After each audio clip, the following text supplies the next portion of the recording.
The provincial government of Misamis Oriental held its 35th virtual flag raising ceremony held on Monday, December 14, 2020, hosted by the Information and Dissemination Arm of the provincial capital, the Provincial Information Office.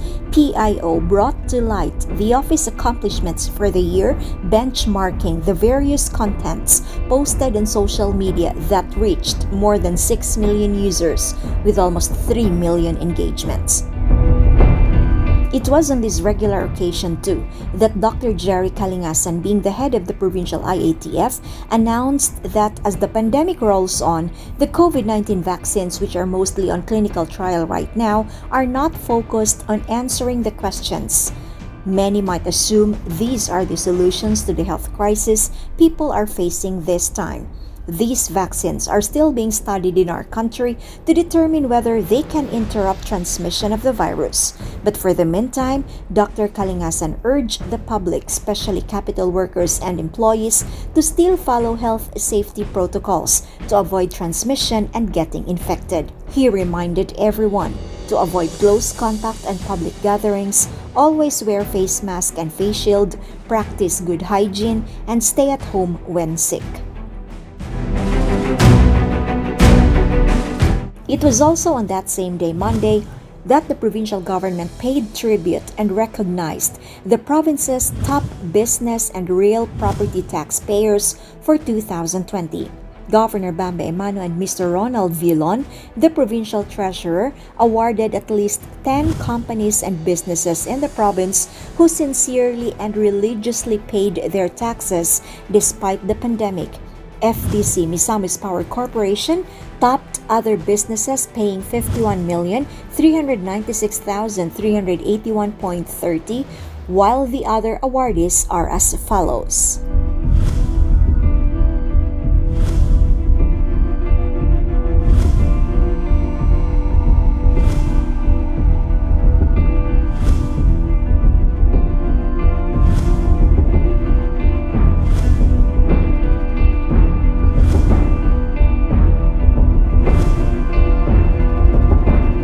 Governor Bambe Emano stressed these companies laid out numerous projects that benefit the majority of Misamisnans. Therefore, recognizing them is the province's way of expressing appreciation for all the support as Misamis Oriental journey towards progress and development. Also happening on Monday was the turnover of financial incentives worth 15,277,400 pesos from the provincial government of Misamis Oriental to the teaching and non-teaching staff of the 23 municipalities in the entire province. 7,800 teachers and some 600 non-teaching staff will receive 2,000 pesos each of financial aid from Governor Bambe Emano. He said these teachers deserve to be rewarded to recognize their collective and unceasing participation toward the establishment of streamlined government processes and more responsive delivery of public services. Committee on Education, Provincial Board Member Gerardo Boboy Sabal III, Schools Division Superintendent Jonathan de la Peña, Division of Misamis Oriental, Co-Chairman, Local School Board, LSB Secretary Jerome Mundo, thanked Governor Bambe Emano for the said incentive.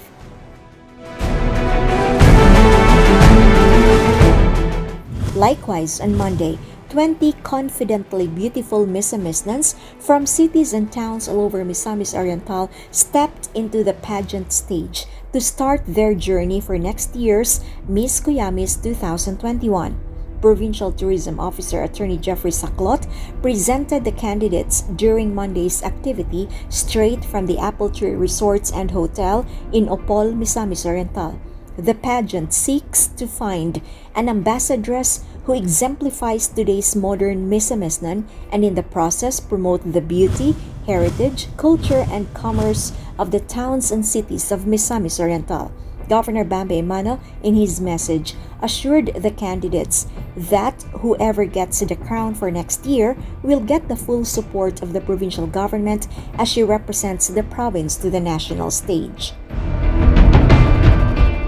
Tuesday, December 15, 2020, Governor Bambe Emano directed the Local Finance Committee and the Human Resource Management Officer to process the Gantimpala Agad Award incentive in the amount of 50,000 pesos.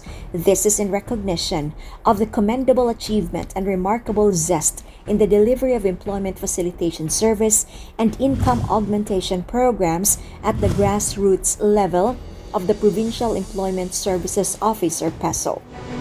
This is also in connection to the achievement as one of the national finalists in the recent awarding rights during DOLE's 87th founding anniversary celebration held at the Cartilla ng Katipunan Park in the city of Manila last December 8 of this year.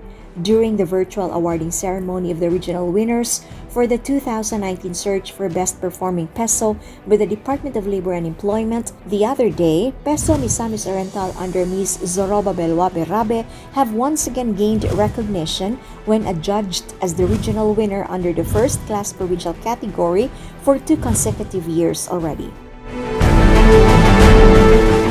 On Wednesday, December 16, 2020, the provincial government of Misamis Oriental entered into a memorandum of agreement with FICO Community Outreach Foundation, Minergy Power Corporation, and LGU Lagonglong for the implementation of a community-managed potable water supply in Sitio Kamansi, Barangay Banglay in the said town.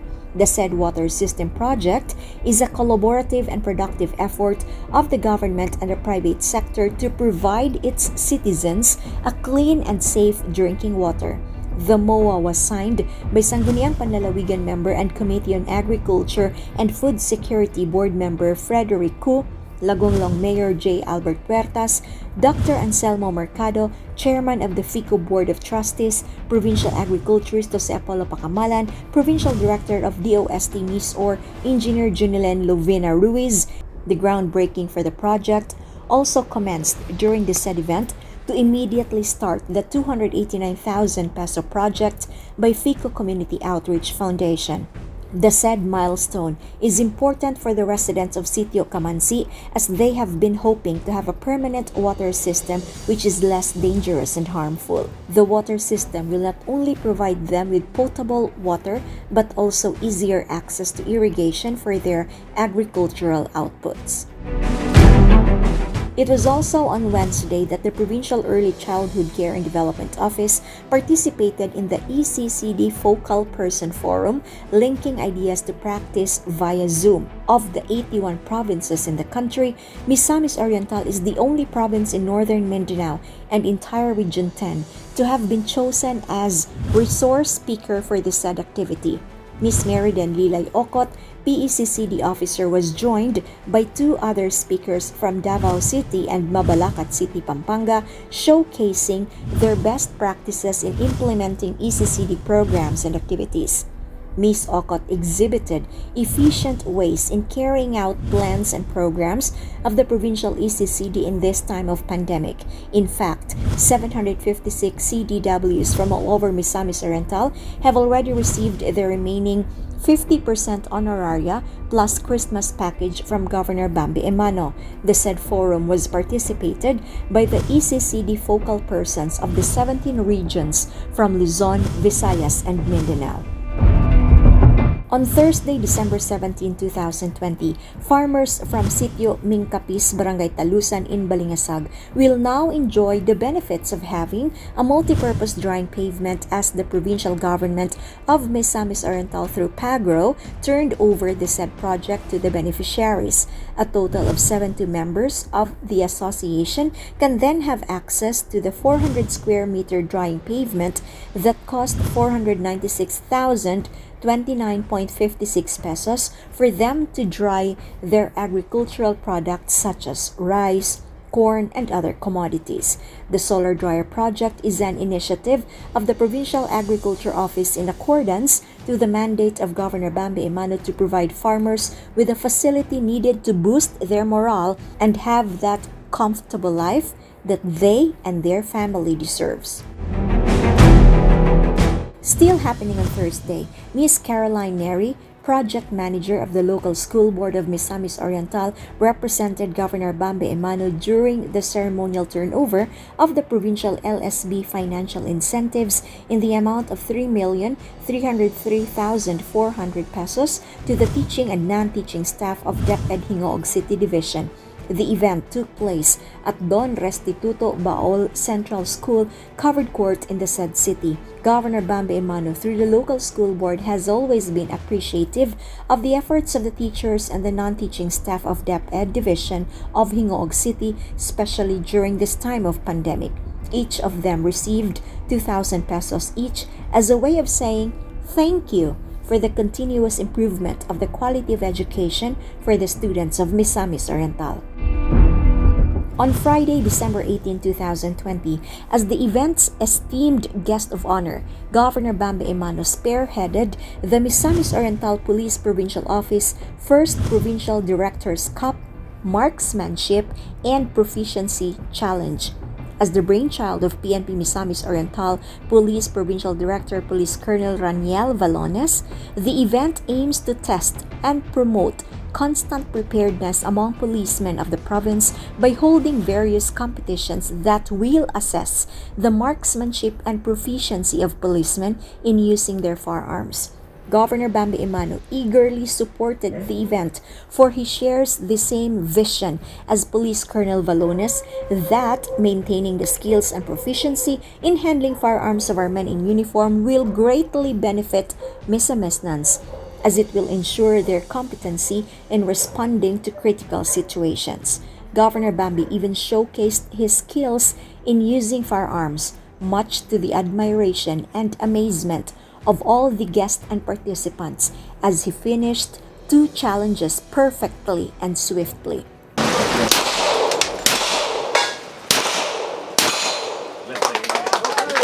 First of all, versus Lugai.